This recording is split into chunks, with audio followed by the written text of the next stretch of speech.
যোৱাকালি আমাৰ চলচলিস্থিত আমাৰ যিটো সাবৰগাঁও প্ৰেছ ক্লাবৰ এজন জ্যেষ্ঠ সাংবাদিক মুস্তাফা কামাল ডাঙৰীয়া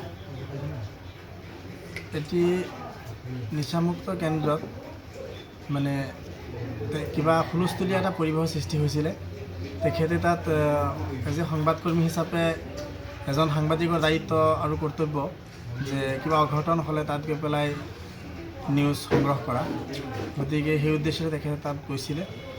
যোৱাৰ পিছত যি এটা অপ্ৰীতিকৰ ঘটনা তাত ঘটিলে, কিছুমান ড্ৰাগছৰ লগত জড়িত মানুহে তেখেতৰ ওপৰত অত্যাচাৰ, ঠেলা হেঁচা আৰু গালি গালাজ যিখিনি কৰিছে, এইখিনি আমাৰ সভ্য সমাজৰ কাৰণে বা আমাৰ এই নগাঁৱৰ একেবাৰে দাঁতিকাষৰীয়া অঞ্চল, যিখন এতিয়া বৰ্তমান আমি যদি এডুকেশ্যনেল হাব বুলি কওঁ তথাপি ভুল নহ'ব, যিহেতু ইয়াত প্ৰায় একেলগে প্ৰায় 15-20খনমান শিক্ষানুষ্ঠান আছে।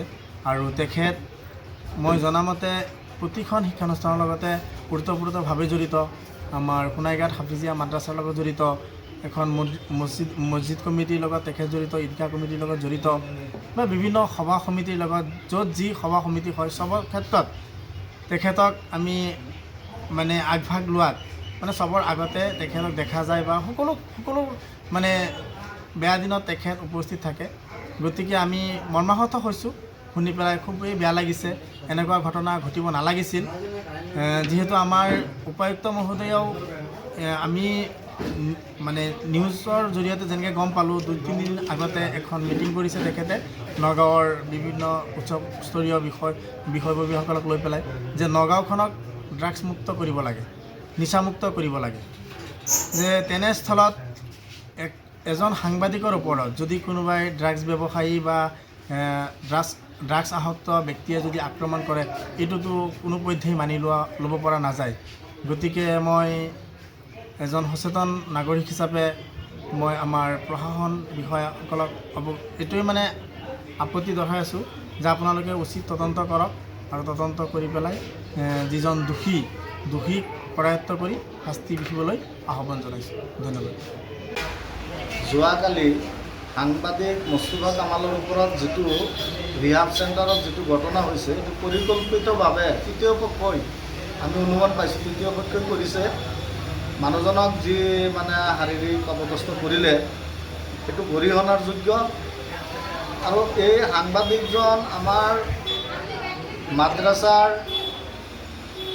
আমাৰ যিবিলাক শিক্ষা অনুষ্ঠান আছে আমাৰ ইয়াত কলেজৰ, তাৰপিছত আপোনাৰ এই বিডিবিৰ ছেক্ৰেটাৰী হয় তেখেত, নদুৱাৰ ছেক্ৰেটাৰী, আমাৰ বিভিন্ন শিক্ষা অনুষ্ঠানৰ তেখেত জড়িত হৈ আছে। তেখেতৰ ওপৰত কালি যিটো অমানৱীয় ঘটনা কৰিছে, আমি এইটো নিন্দা কৰিছোঁ আৰু গৰিহণাৰ যোগ্য। আৰু এইকেইটা কাণ্ডক অতি শীঘ্ৰেই আৰক্ষী মহোদয়ে গ্ৰেপ্তাৰ কৰিব বুলি আমি আশা কৰিছোঁ। হয়, যোৱাকালি আমি ছ'চিয়েল মিডিয়াৰ জৰিয়তে এটা খবৰ আমি ইতিমধ্যে পালোঁ যে আমাৰ চলচলীয়া দাঁতিকাষৰীয়া অঞ্চল, নগাঁও চহৰৰ দাঁতিকাষৰীয়া অঞ্চল হিচাপে তাত এটা নিচামুক্তি কেন্দ্ৰ আছে। তাত মানে কিছুমান অনৈতিক কাৰ্যকলাপ চলি আছিলে আৰু সেই বিষয়ে এটা বুজ ল'বৰ কাৰণে আমাৰ নগাঁৱৰে, আমাৰ এই অঞ্চলৰে এগৰাকী বিশিষ্ট সাংবাদিক মুস্তাফা কামাল ডাঙৰীয়া গৈছিলে আৰু তেখেতক শাৰীৰিকভাৱে খবৰ ল'বলৈ যাওঁতে শাৰীৰিকভাৱে অপদস্থ কৰা আমি গম পাওঁ। সঁচাকৈ অতি দুখ লগা বিষয়, কাৰণ এইখন অঞ্চলত নগাঁও চহৰৰ পৰা খুব বেছি 1 কিলোমিটাৰ এটা দূৰত, আৰু য'ত নেকি কেইবাখনো অনুষ্ঠান, উচ্চ শিক্ষা অনুষ্ঠানৰ পৰা আৰম্ভ কৰি প্ৰাথমিক পৰ্যায়ৰ অনুষ্ঠানলৈকে চৰকাৰী বেচৰকাৰী বহুকেইটা অনুষ্ঠান থকা স্বত্বেও আমি সেই কলা ডাৱৰটো, নিচাৰ যি কলা ডাৱৰ আমাৰ সমাজত বিয়পি আছে, চানি ধৰিছে, তাক আমি এতিয়ালৈকে আঁতৰাব পৰা নাই। আৰু সেই উদ্দেশ্যই আজি ৰাতিপুৱা মানত আমি খবৰটো পালোঁ যে এনেধৰণৰ এটা ইনচিডেণ্ট হৈছে। সঁচাকৈ অতি দুৰ্ভাগ্যজনক। আমি আশা ৰাখিছোঁ আমাৰ সমাজহিতৈষী তেনেধৰণৰ লোকসকলক আমি উৎসাহিত কৰিব লাগে, যিসকলে ইয়াৰ বিৰুদ্ধে মাত মাতি আছে।